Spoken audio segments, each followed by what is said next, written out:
কুমিল্লায় বিএনপির দুর্গ ভেঙে চুরমার। 11 আসনের 9টিতেই জামাতের হুঙ্কার। হাসনাত আব্দুল্লাহর বিজয় নিশ্চিত। ঋণ খেলাফির দায়ে বিএনপি আউট। সৈয়দ তাহেরের সমাবেশের বিএনপির চেয়েও বেশি লোক। চলুন সরাসরি চলে যাই বিশ্লেষণে। রাজনীতিতে একটা কথা প্রচলিত ছিল, কুমিল্লা মানে বিএনপি আওয়ামী লীগের রিজার্ভ ব্যাংক। কিন্তু গতকাল এবং আজকের দৃশ্যপট সেই মিথ ভেঙে চুরমার করে দিয়েছে। কুমিল্লায় খেলা পুরোপুরি ঘুরে গেছে। যেখানে বিএনপির বিভাগীয় সমাবেশে লোক হয় না, সেখানে জামাতের একটি আসনের সমাবেশে পা ফেলার জায়গা নেই, তিল ধারণের জায়গা নেই।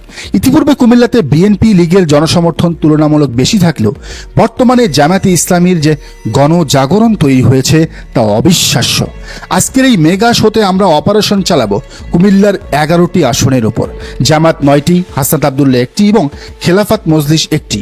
এই 11টির মধ্যে 6 থেকে 7টি আসন কিভাবে অনায়াসেই পকেটে আসছে জামাতের, তা নিয়েই দেখুন বিস্তারিত। গতকাল লাকসামে আমিরে জামাত ডাক্তার শফিকুর রহমানের সমাবেশে মানুষ স্তব্ধ হয়ে গেছে। এত মানুষ কোত্থেকে এলো? এটি ছিল সৈয়দ সরওয়ার উদ্দিনের আসন। মানুষের ঢল প্রমাণ করে লাকসামের মাটি এখন আর কোনো গডফাদারের নয়। লাকসাম এখন জামাতে ইসলামীর, লাকসাম এখন দাড়িপাল্লার। এই ভিজুয়াল প্রমাণ করে বিএনপির দুর্গ বলে আর কিছু অবশিষ্ট নেই।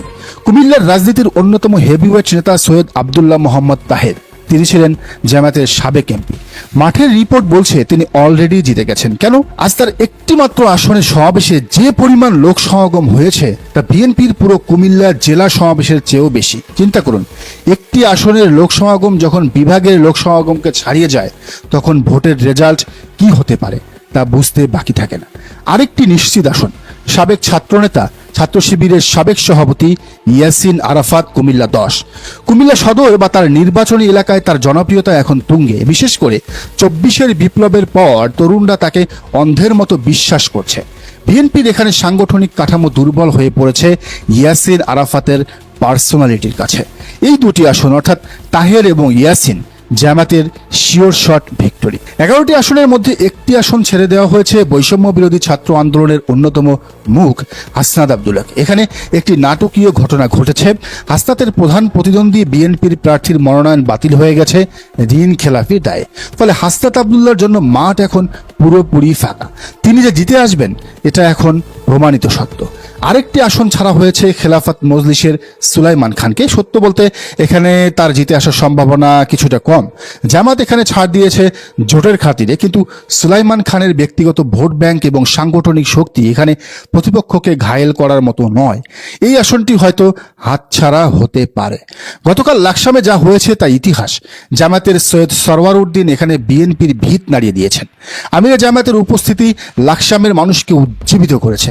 বিএনপি এখানে দীর্ঘদিন দাপট দেখিয়েছে, কিন্তু সরওয়ার উদ্দিনের স্বচ্ছ ইমেজ এবং সমাজসেবা তাকে জয়ের বন্দরে নিয়ে যাচ্ছে। সম্ভাবনা 90%। আরও দুটি নাম মনে রাখুন, মোবারক হোসেন, নাজিম উদ্দিন মোল্লা। এই দুটি আসনেও জামাত জিতে আসার সম্ভাবনা প্রবল। বিএনপির অভ্যন্তরীণ কোন্দল এবং জামাতের সুশৃঙ্খল ক্যাম্পেইন এখানে বড় ফ্যাক্টর হয়ে দাঁড়িয়েছে। মানুষ ডক্টর মোবারকের মতো শিক্ষিত এবং নাজিম উদ্দিনের মতো ত্যাগী নেতাদের বেছে নিচ্ছেন। বাকি রইল 4টি আসন। এখানে জামাত ইসলামী ভালো ফাইট দিবে, বসে নেই বিএনপিও। তবে মাঠের জরিপ বলছে জামাত যদি শেষ কদিন প্রচারণায় ঝড় তুলতে পারে, তবে এখান থেকেও অন্তত 2টি আসন বের করে আনা সম্ভব। বিশেষ করে নারী ভোটাররা এখানে বড় ফ্যাক্টর। কুমিল্লা আর বিএনপির ঘাঁটি নেই। ঋণ খেলাপি প্রার্থী দিয়ে আর জনশূন্য সমাবেশ করে নির্বাচনে জেতা যায় না। জনগণ এখন জাগরণ চায়, ইনসাফ চায়।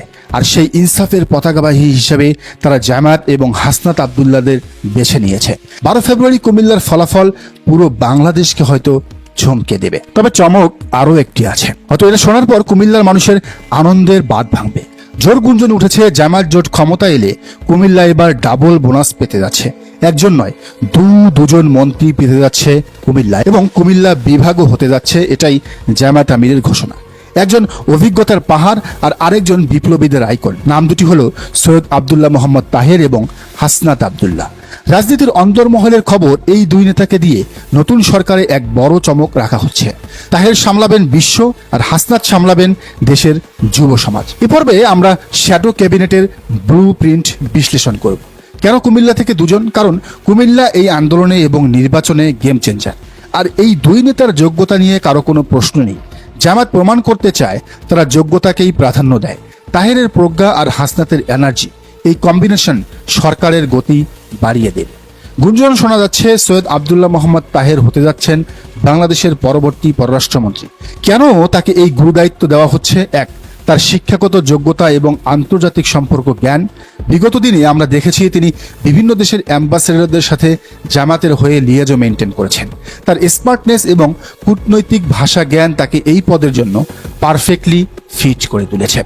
একজন পররাষ্ট্রমন্ত্রী হলেন দেশের মুখ। তাহের সাহেব যখন বিশ্বমঞ্চে কথা বলবেন তখন বাংলাদেশ এক অনন্য উচ্চতায় যাবে। বিগত সরকারের আমলে আমরা দেখেছি পররাষ্ট্রনীতির ব্যর্থতা। তাহের সাহেবের নেতৃত্বে বাংলাদেশ আবার ভারসাম্যের কূটনীতিতে ফিরবে।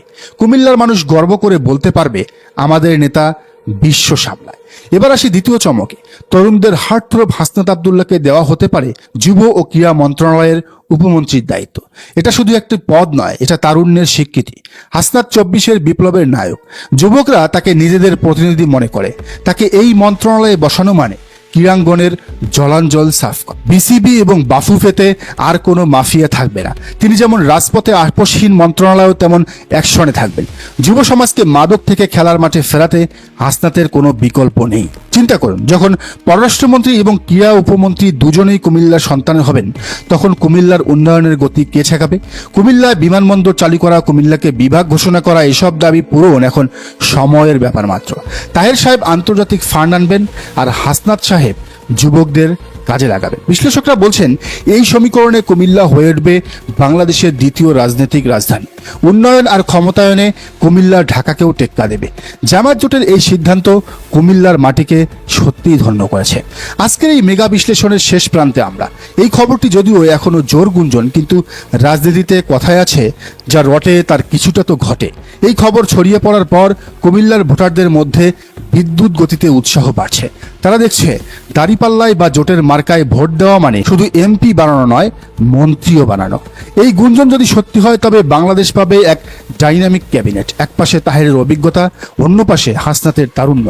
কুমিল্লা জিতলো, বাংলাদেশও জিতলো। দর্শক, আপনি কিভাবে দেখছেন বিষয়টিকে জানান মন্তব্যের ঘরে। আর এই চ্যানেলে নতুন হলে অবশ্যই সাবস্ক্রাইব করে বেল আইকনটি বাজিয়ে রাখুন।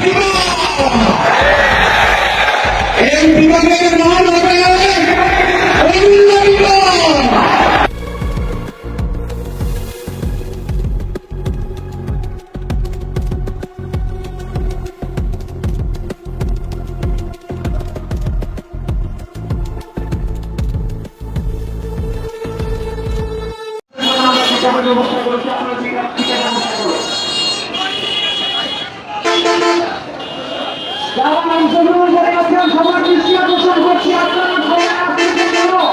এখানে সবাই জানান আমরা সামনে রেলির জন্য রেডি করছি। আপনারা সবাই